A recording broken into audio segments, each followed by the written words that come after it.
बीते 2 दिनों से लगातार महाराष्ट्र चल रहा है। महाराष्ट्र के अमरावती नांदेड़ में जिस तरीके की तस्वीरें सामने आई, उससे मीडिया और भारतीय जनता पार्टी को महाराष्ट्र सरकार को बदनाम करने के लिए एक हथकंडा मिल गया, जिसमें महाराष्ट्र सरकार को विलन घोषित करने में गोदी मीडिया द्वारा कोई कसर नहीं छोड़ी जा रही। तो वहीं रजा एकेडमी को इस तरीके से प्रसारित कर रहा है गोदी मीडिया के, जैसे मेन दंगे भड़काने का काम जो है वो रजा एकेडमी द्वारा ही किया गया। रजा एकेडमी पर भारतीय जनता पार्टी के नेताओं की बयानबाजी तेज हो गई। जो भारतीय जनता पार्टी के नेताओं ने कहा वही सुर जो है गोदी मीडिया मिलाता हुआ दिखाई दिया। तो वहीं महाराष्ट्र के तमाम नेताओं के बयान भी सामने आना शुरू हो गए हैं, जिसमें नवाब मलिक ने पहले ही लोगों से शांति बनाए रखने की अपील की और इसके लिए उन तंजीमों से अपील की कि अगर आपने किसी चीज का आयोजन किया था तो आपको सारी चीजें कंट्रोल में रखनी चाहिए थी।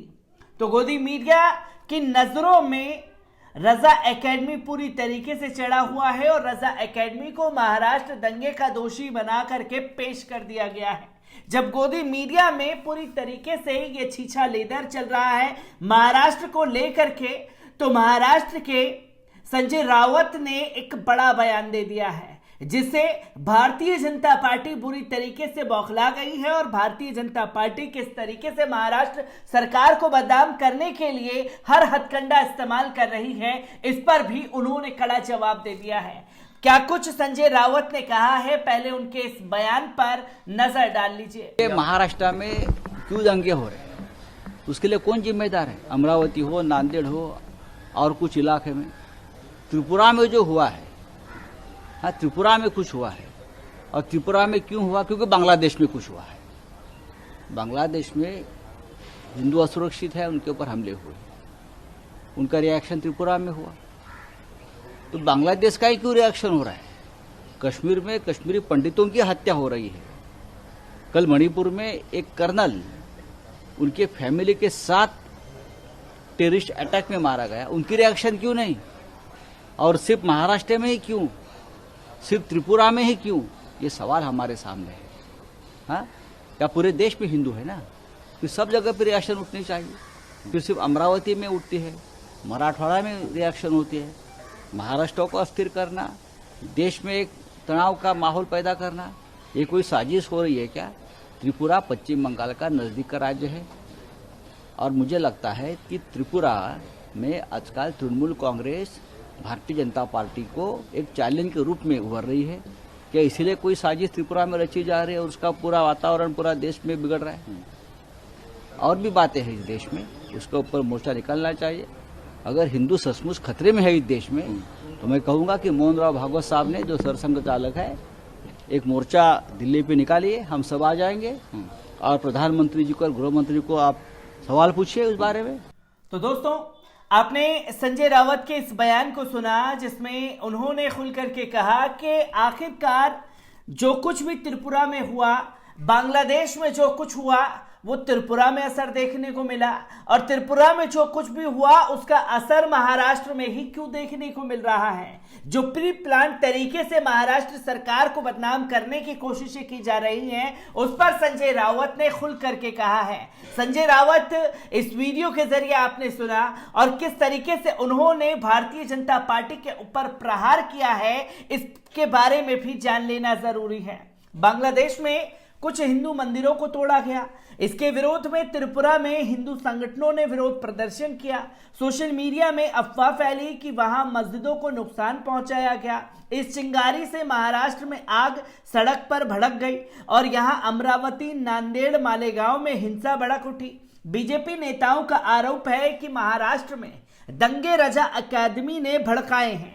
जानबूझकर रजा अकादमी की ओर से पैम्पलेट्स बांटे गए और ये प्रचारित किया गया कि कौम का सफाया किया जा रहा है। इसके बाद हिंसा की साजिश रची गई। वे आरोप बीजेपी विधायक नीतीश राणे ने लगाया है। उन्होंने कहा कि रजा एकेडमी महाविकास अघाड़ी का पूरी तरीके से पिछलग्गू बना हुआ है। तो इसके जवाब में आज 14 नवंबर के दिन संजय राउत ने पत्रकारों से बातचीत में यह सवाल उठाया कि त्रिपुरा की घटना का असर महाराष्ट्र में ही क्यों हो रहा है, यूपी में क्यों नहीं हुआ, मध्य प्रदेश में क्यों नहीं हुआ, हरियाणा, कर्नाटक, बिहार में क्यों नहीं हुआ। हिंदुओं पर अत्याचार का विरोध सिर्फ महाराष्ट्र और त्रिपुरा में ही क्यों दिखाई दे रहा है। खुल करके ये बातें संजय राउत ने कही, क्योंकि त्रिपुरा में जो कुछ हुआ उसके आड़ में रजा एकेडमी ने सड़क पर उतर करके प्रदर्शन किया और महाराष्ट्र बंद का ऐलान कर दिया गया। जब महाराष्ट्र बंद का ऐलान कर दिया गया, शांतिपूर्ण तरीके से ये बंद आयोजित हो रहा था, शाम होते होते ऐसा क्या हुआ कि महाराष्ट्र में हिंसा भड़क गई। तो उसका ठीकरा पूरी तरीके से रजा एकेडमी के ऊपर भारतीय जनता पार्टी ने फोड़ा। और जब भारतीय जनता पार्टी ने रजा एकेडमी के ऊपर निशाना साधा तो संजय राउत ने खुल करके ये कहा है और रजा एकेडमी का समर्थन करते हुए संजय राउत ने कहा है कि संजय राउत पूरे देश में हिंदू हैं, सब जगह रिएक्शन उठने चाहिए, लेकिन रिएक्शन सिर्फ अमरावती में होते हैं, मराठावाड़ा में होते हैं। रजा एकेडमी का एक कुख्यात इतिहास है, लेकिन उसकी इतनी औकात नहीं है कि वे महाराष्ट्र में इस तरह से अलग अलग शहरों में दंगे भड़काए। दरअसल महाराष्ट्र को जानबूझकर चुना गया, इतनी दूर त्रिपुरा से यहां दंगे इसलिए भड़काए गए क्योंकि यहां की राज्य सरकार को स्थिर किया जा सके। अगर हिंदुओं पर कहीं अत्याचार हो रहा है तो मोर्चा दूसरे राज्यों से भी निकलना चाहिए, सिर्फ महाराष्ट्र और त्रिपुरा में ही क्यों? ऐसा इसलिए क्योंकि महाराष्ट्र को अस्थिर करने और देश में तनाव पैदा करने की साजिश रची जा सके।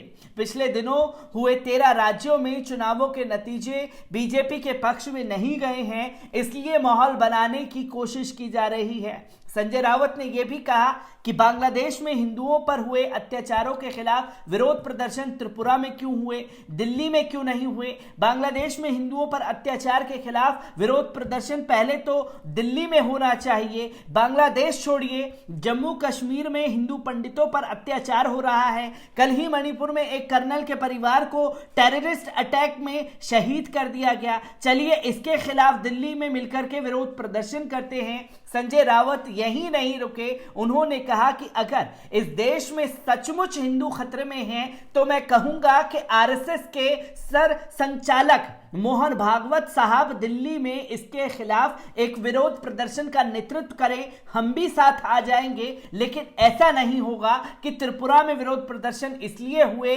क्योंकि वहां ममता बनर्जी की तृणमूल पार्टी बीजेपी के सामने चुनौती पैदा कर रही है, साजिश त्रिपुरा में रची जा रही है, वातावरण और पूरे देश में बिगाड़ने की कोशिश भारतीय जनता पार्टी द्वारा जारी है। तो संजय राउत ने महाराष्ट्र में जो कुछ भी हुआ भारतीय जनता पार्टी की परतें खोल करके रख दी हैं और उनको सीधे तौर पर टारगेट किया गया है, जिनके इशारे पर देश का निजाम चलता है, यानी कि इनके दंगाई चलते हैं। सरसंचालक मोहन भागवत जी से सीधे तौर पर कहा कि अगर आपको सचमुच लगता है कि देश में हिंदू खतरे में हैं तो चलिए दिल्ली की सड़कों पर मार्च निकालते हैं, उसमें आप भी आइए, देश के प्रधानमंत्री भी आएंगे और देश के गृह मंत्री को भी बुलाइए, हम भी आपका समर्थन करेंगे। पर सिर्फ महाराष्ट्र में ही क्यों यह हिंसा भड़काई जा रही है? रजा एकेडमी के बारे में जो कुछ भी बयान संजय राउत ने दिया उसमें उन्होंने गोदी मीडिया और भारतीय जनता पार्टी को आईना दिखा दिया कि यह नफरत की राजनीति सिर्फ इसलिए की जा रही है क्योंकि बीते कुछ राज्यों के उपचुनाव के नतीजे जो हैं वो भाजपा के हक में नहीं आए, और जब भाजपा के हक में नहीं आए तो देश में आग लगाने की तैयारी भारतीय जनता पार्टी द्वारा जारी है। महाराष्ट्र से आ रही हर एक खबर को आप लोगों के साथ यूं ही साझा करता रहूंगा। दीजिए इजाजत, शुक्रिया।